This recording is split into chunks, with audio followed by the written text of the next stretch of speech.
तो जो अक्टूबर मंथ है ना, वो पूरे विश्व में ADHD मंथ की तरह मनाया जाता है। फिजिकल अपीयरेंस एक जैसी नहीं होती है, हम एक दूसरे जैसे नहीं दिखते हैं। वैसे ही ना हम लोगों की ब्रेन की डेवलपमेंट भी एक जैसी नहीं होती। सब्जेक्ट जैसे मैथ्स, साइंस या कुछ भी कैलकुलेशन से रिलेटेड चीज़ें होती है ना, वो उनको पढ़ नहीं पाते, उनको कर नहीं पाते। और पेरेंट्स क्या सोच रहे होते हैं, या मेरा बच्चा ही नालायक है, ये एकदम बुद्धू है, सब बच्चे कर पा रहे, ये क्यों नहीं कर पा रहा।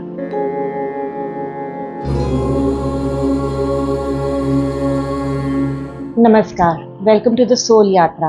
और आप सबका फिर से स्वागत है नो योर इमोशन की सीरीज़ में। इस सीरीज़ में ना हम मेंटल हेल्थ के बारे में भी बात कर रहे हैं। तो जो अक्टूबर मंथ है ना, वो पूरे विश्व में ADHD मंथ की तरह मनाया जाता है। और अगर हम किसी हेल्थ कंडीशन को लेके या किसी ब्रेन कंडीशन को लेके और उसकी अवेयरनेस जगाने के लिए अगर हम किसी मंथ को सेलिब्रेट करते हैं, तो इसका मतलब है कि वो प्रॉब्लम ना वर्ल्ड में थोड़े रूप में नहीं है, वो बहुत ज़्यादा है, पर लोगों में उसकी अवेयरनेस नहीं है। तो वो अवेयरनेस फैलाने के लिए ना कोई मंथ उसके ऊपर डेडिकेट किया जाता है। तो इस बार अक्टूबर मंथ जो है ना, वो ADHD के ऊपर डेडिकेटेड है। मैं जब ना कॉलेज में थी तो मेरी क्लास में ना एक लड़की हुआ करती थी।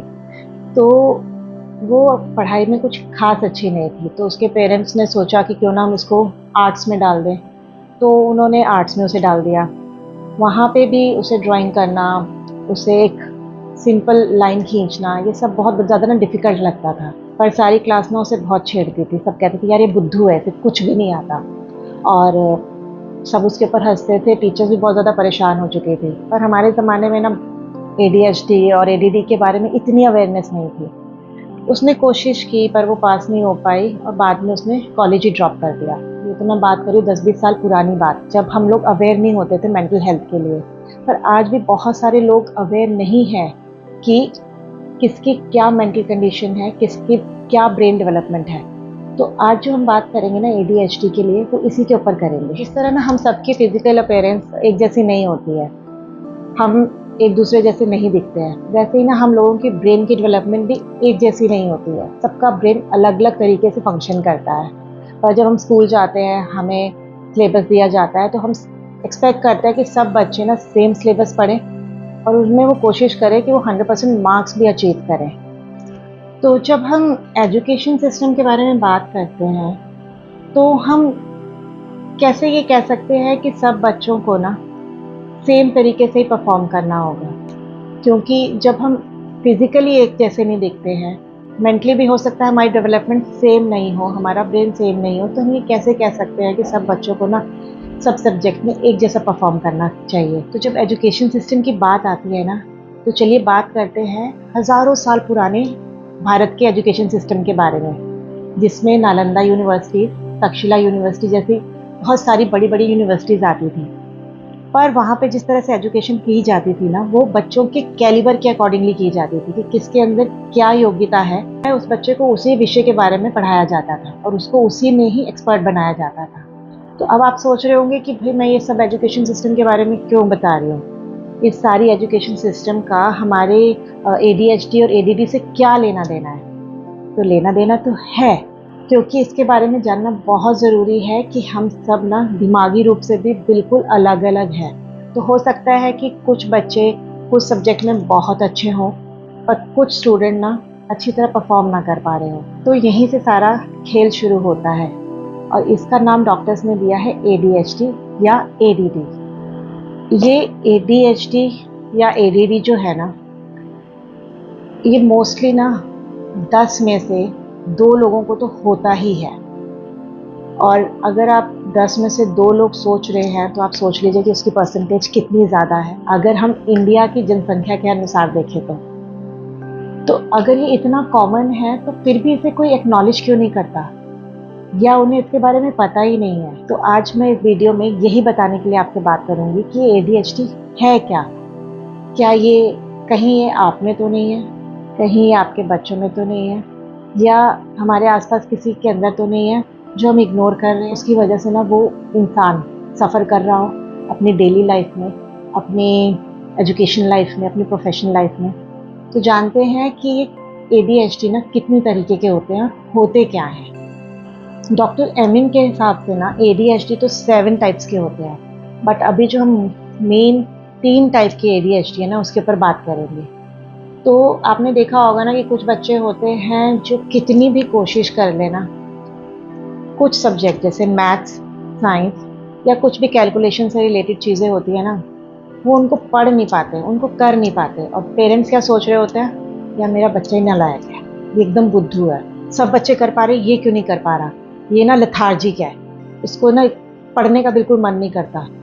तो ये लेबल हम अपने बच्चों पे लगाना शुरू कर देते हैं। पर रियलिटी में वो लेथार्जिक है या उसे एडीडी की प्रॉब्लम है?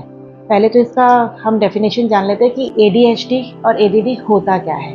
एडीएचडी का मतलब होता है attention deficit hyper activity disorder, और एडीडी होता है अटेंशन डेफिशिएट डिसऑर्डर। अब बात कर रहे थे कि हम अपने बच्चों को एक लेबल लगा देते हैं कि भाई ये ना नालायक है, ये कुछ करना नहीं चाहता, ये पढ़ना नहीं चाहता, जब देखो ये ना अपने कामों में बिजी रहता है, जहाँ इसको बोलो कि भैया तू पढ़ ले, वहाँ पे अपना सर खुजाना शुरू कर देता है कि पढ़ने को बोल दिया, या जहाँ बोल दिया कि ये तू काम कर दे, अगर उसके ऊपर कोई रिस्पॉन्सिबिलिटी दी गई है तो वो रिस्पॉन्सिबिलिटी कभी पूरी नहीं होती। क्या आपके बच्चों के साथ भी ये होता है? कमेंट करके ज़रूर बताइएगा। तो अगर इस तरह की ये प्रॉब्लम्स आ रही हैं तो इसकी तो दो वजह हो सकती है, या तो वो सही में काम टालना चाह रहा है, या सही में उसे चीज़ समझ ही नहीं आ रही, और नहीं समझ आ रही ना तो वो कर ही नहीं सकता। तो यहाँ पे शुरू होता है एडीडी का रोल, कि हो सकता है कि उसके अंदर अटेंशन स्पैन ही ना हो, वो चीज़ समझ ही ना पा रहा हो, और हम उसे ज़बरदस्ती जब समझाने की कोशिश कर रहे हों तो उसके दिमाग में समझो दही होना शुरू हो गया, उसे समझ ही नहीं आ रहा कि बोल क्या रहे हैं। तो इस तरह के जो एडीएचडी होता है ना, उसे कहते हैं इन अटेंशन एडीएचडी, यानी कि उसमें ना उसका अटेंशन स्पैन बहुत कम होता है। वो कोई भी ऐसा काम जिसमें उसे कंसंट्रेट करना हो, जिसमें उसे कुछ ऑर्गेनाइज करना हो या कैलकुलेशन करनी हो, उस समय ना उनका वो फ्रंटल लोब, या हमारा जो फ्रंटल ब्रेन होता है ना, फ्रंट का ब्रेन जिस वो 25 साल तक डेवलप होता रहता है, वो शट डाउन होना शुरू हो जाता है जब इस तरह के बच्चे ना किसी चीज़ पे कंसंट्रेट करना शुरू करते हैं। अगर हम नॉर्मल देखें तो नॉर्मली हमारे साथ होता क्या है कि हमें कोई काम बताया जाता है, हम उस काम को पढ़ते हैं और हम उसको करना शुरू कर देते हैं, हमारा सारा फोकस उस काम के ऊपर होता है, हमें किसी तरह की डिस्टर्बेंस नहीं होती। पर जिनको ये प्रॉब्लम होती है ना, उनको फोकस करना ही डिस्टर्बेंस हो जाती है। आप उनके ऊपर चीखें चिल्लाएं, वो फोकस नहीं कर पा रहे, उन्हें समझ ही नहीं आ रहा कि मुझे करना क्या है, उनके दिमाग में वो चीज़ रह ही नहीं रही, क्योंकि उनके दिमाग में वो एबिलिटी ही नहीं है कि उसके ऊपर वो अटेंशन लगा के उसको कॉन्सेंट्रेट करके कर सके। तो यहाँ पे जो प्रॉब्लम आती है ना, ये इन अटेंशन डेफिशिएंसी की होती है कि इसमें अटेंशन स्पैन बहुत कम होता है। अब अगर आप देखिए कि कई बच्चे मैथ्स में बहुत ख़राब होते हैं, आप अपने सामने उन्हें पढ़ा रहे हैं, वो पढ़ रहे हैं, सब कुछ कर रहे हैं, 10 मिनट उनका एग्ज़ाम होता है, या आप आधे घंटे बाद पूछ लीजिए, वो वापस एकदम ब्लैंक स्लेट हो जाते हैं। वो क्यों होता है उनके साथ? वो जानबूझ के करते हैं? नहीं, उनका फ्रंटल लोब उस समय द मिनट आपका कंसंट्रेशन बढ़ाना शुरू करता है, वो शट डाउन होना शुरू हो जाता है, जिसकी वजह से उन्हें एडीडी की प्रॉब्लम होती है। तो अगर किसी को एडीएचडी है तो उसके सिम्टम्स क्या हैं, हम उसे कैसे पहचानेंगे? पर मैं इस चीज़ पे ना एक चीज़ और क्लियर कर देना चाहती हूँ कि एडीएचडी सिर्फ बच्चों को नहीं होता, ये अडल्ट्स को भी होता है। और अडल्ट्स को कैसे होता है? जब उन्हें बचपन में ना ट्रीट नहीं किया जाता तो यही एडीएचडी आगे जाके अडल्ट एडीएचडी में बदल जाता है। तो इसीलिए ना बचपन में इसे पकड़ के रेक्टिफाई करा दिया जाए ना, तो अडल्टहुड में अपनी लाइफ के साथ टैकल करना, अपनी लाइफ को अच्छी तरह लीड करना आ जाता है। तो अब जानते हैं इसके सिम्टम्स क्या हैं। तो पहला सिम्टम है प्रोक्रास्टिनेशन, यानी कि चीज़ों को टालते रहना। आपने बोला बेटा ये थाली उठा के रख दो, आप 2 घंटे बाद आए, वो वहीं पे पड़ी हुई है। टीचर ने कहा मुझे ये होमवर्क चाहिए, महीनों बोलने के बाद भी वो काम नहीं हो रहा। पर अब हम ये वाला पॉइंट ना हर किसी के ऊपर नहीं लगा सकते, क्योंकि आजकल बच्चे सोशल मीडिया, गेम्स और इन सब चीज़ों में इतने घुसे हुए हैं कि वो अपने आप ही प्रोक्रास्टिनेट करते हैं। बट अगर जेन्युइनली आपको दिखता है बच्चे को बहुत बार बोलने के बाद भी अगर काम नहीं हो रहा है, तो इसको आपने एक सिम्टम समझिए। अब जो दूसरा सिम्टम है ना, वो है अनऑर्गेनाइज्ड। ये बच्चे या ये अडल्ट बहुत ज़्यादा अनऑर्गेनाइज्ड होते हैं, उनकी चीज़ें कहीं पे भी फैली होंगी, अगर वो उस चीज़ को रख भी रहे होंगे ना और आप आके दोबारा उन्हें देखेंगे तो आपको लगेगा इसने तो कुछ किया ही नहीं, और उनके हिसाब से उन्होंने कर दिया है। तो अगर आपको लगे कि भाई आपके घर में या आप में खुद में ये प्रॉब्लम है कि मुझे तो लग रहा है कि मैंने सब चीज़ें ऑर्गेनाइज करके रखी हैं, पर दूसरे आके टोक रहे हैं कि तूने कहाँ किया, तूने तो कुछ नहीं किया, इसका मतलब है ना ये भी एक प्रॉब्लम है। तीसरा सिम्टम है इनडिसीजन। दो चीज़ें हैं, बड़ी है छोटी है, काली है सफ़ेद है, कैसी भी है, अगर उन्हें डिसीजन लेना पड़ जाए तो वो बहुत ज़्यादा डिस्टर्ब हो जाते हैं। अगर आप उनको डिसीजन लेके दे दो दे आर हैप्पी, पर अगर आप उनके ऊपर छोड़ दो ना तो बहुत ज़्यादा कंफ्यूज हो जाते हैं कि यार मैं करूँ क्या, मुझे डिसीजन कैसे लेना है। तो वो ना डिसीजन नहीं ले पाते, तो उस चीज़ से ना बचते हैं कि मुझे मत बताओ खुद ले लो। तो ये भी एडीएचडी होने का एक सिम्टम है। अब उसका नेक्स्ट है अवॉइडेंस। अवॉइडेंस क्या होता है कि हम किसी काम को करने से बचते हैं। और किस काम को हम करने से जनरली बचते हैं? उन काम को जिनमें हमें मज़ा नहीं आ रहा, या जो हमें बहुत बोर लग रहे हैं, या हमें समझ नहीं आ रहे। तो ये काम ना एडीएचडी में भी होता है कि जब कोई काम उन्हें एंग्जाइटी देने लगता है और उनके ऊपर प्रेशर डालने लगता है तो वो उस काम को करने से अवॉइड करते हैं, क्योंकि उन्हें पता है कि मैं अगर इस सिचुएशन में जाऊंगा मेरा एंग्जाइटी ट्रिगर हो जाएगी, मुझे प्रॉब्लम होने लगेगी, मेरे फिजिकल सिम्टम्स आने शुरू हो जाएंगे, तो इट्स बेटर मैं इस काम को ही ना करूं। तो ये भी एक एडीएचडी का एक सिम्टम है। और उसका फिफ्थ सिम्टम है एंग्जाइटी होना, क्योंकि जब आप कोई काम समझ नहीं पा रहे हो और उसे आपको परफॉर्म करना है, आप सोचो आपके ऊपर कितना बड़ा प्रेशर है।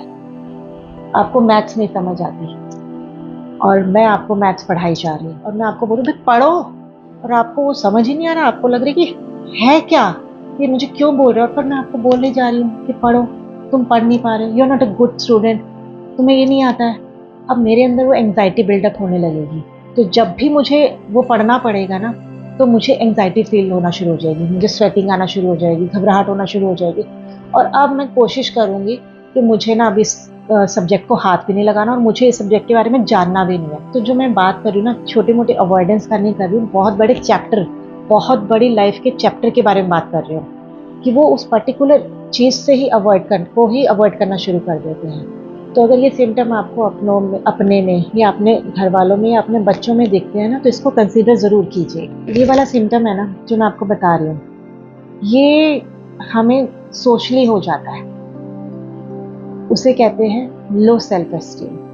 और वो कैसे होता है? अगर आप क्लास में अच्छा परफॉर्म नहीं कर रहे तो इतना बुद्धू है, तो इतना स्टूपिड है, तेरे को ये नहीं समझ आ रहा। कभी कभी तो पेरेंट्स तक बोल देते हैं बच्चों को ये सब चीज़ें, क्या तू नालायक है, तेरे अंदर दिमाग नहीं है। ये सब चीज़ें हम अपने बच्चों को बोलना शुरू कर देते हैं। बच्चों को छोड़ो, हम लोग तो बड़े होके जिसके अंदर ये एडीएचडी की प्रॉब्लम होती है ना उसको भी बोलते हैं। तो उससे क्या होता है, बच्चे के अंदर हीन भावना आने लगती है।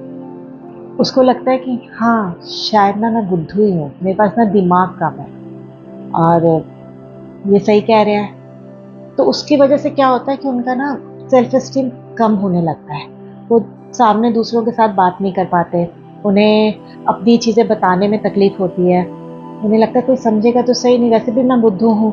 तो ये सब चीज़ें धीरे धीरे घर करने लगती हैं और डिप्रेशन का रूप ले लेती हैं। तो यहाँ पे मैं बच्चों की बात नहीं कर रही हूँ, ये अडल्ट के साथ भी होता है, क्योंकि यही बच्चे जब बड़े अडल्ट हो जाएंगे ना, सिचुएशन तो कोई चेंज नहीं होगी, वो सिचुएशन से भागना ही सीखेंगे।